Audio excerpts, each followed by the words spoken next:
Hey guys, how's it going? It is my different username here, and this Halloween I am finally bringing to life what is probably one of the coolest and deadliest weapons to have ever been used to combat the demonic forces from hell itself. So without further ado, here we have the Super Shotgun from Doom made out of Lego.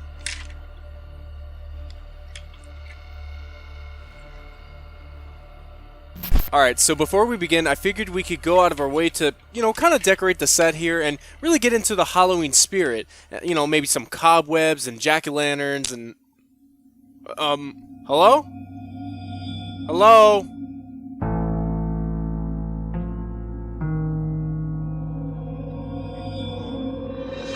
Ah! Ah! What the... Oh no! This is awful! This is literally terrible. What is all this? I mean, come on. Look at this guy. What's this all about? Alright, you know what? Forget it. I don't care. This will have to do. Let's talk about the gun now.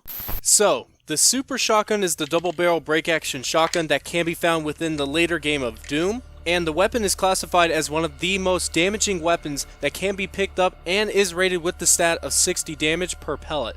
And with the 16 pellets inside of each of the two shells, brings its full damage range up to 960 damage, which can easily wipe out an imp with just one single blast. It's definitely got a lot of punch in a very small package and boasts itself to be an essential choice to use when it comes to getting up and close to the enemy.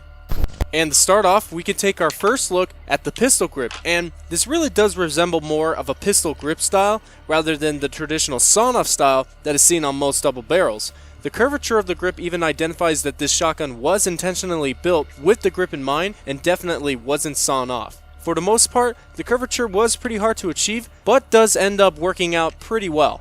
And surprisingly, there is also only one trigger on the model, which basically shows how the gun was built to fire both shells at the same time, although there is an upgrade later in the game which only allows one shell to be fired with each trigger pull.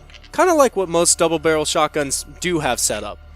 Moving up, we could see the release lever for the break action barrels, and essentially this feature was made to be more cosmetic than actually functioning.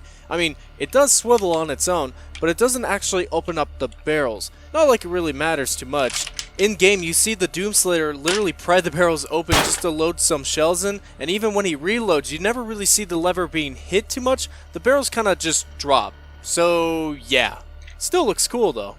Speaking of barrels, we can actually take a look at the two open slots that are made to fit these two shotgun shells that we have right here, and when it comes to looking through the barrels without loading anything, it actually shows that you can completely look through the barrels but can spot out the stoppers on the bottom, which actually help hold the shells into place so they don't completely slide through. And just as simple as counting the two, both the shells can be easily slid into the chambers, and then from that point you can just close the weapon up or even get creative with it. Either way, it's a pretty simple design, but it works perfectly. And next we have the handguard for the shotgun, and there's not really much to it. What is pretty significant about it, however, is the fact that it features this sling mount in the front, which, by the way, is the only one present on the entire model, and a sling could totally be used on this. However, it would be pretty impractical due to the fact that the weapon shift in the weight is more towards the back and not really the front. Also, it's kind of a useless feature to have for someone who is literally capable of somehow holding multiple other weapons altogether without the use of any slings.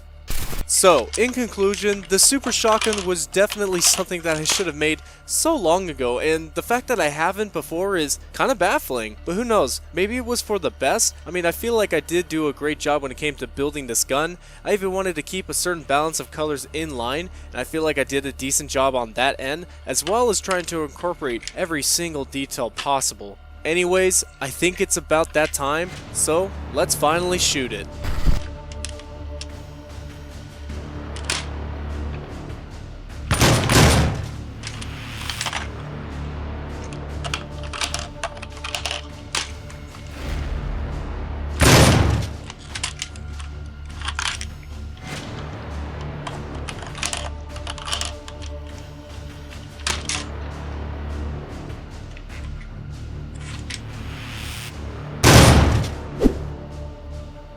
So guys, definitely subscribe if you want to see me make more Doom weapons later in the future. With the new game Doom Eternal just around the corner, it would be so fun to make more weapons from that game especially. So also comment, like, and favorite if you have enjoyed. And as always, thanks for watching and have a happy Halloween.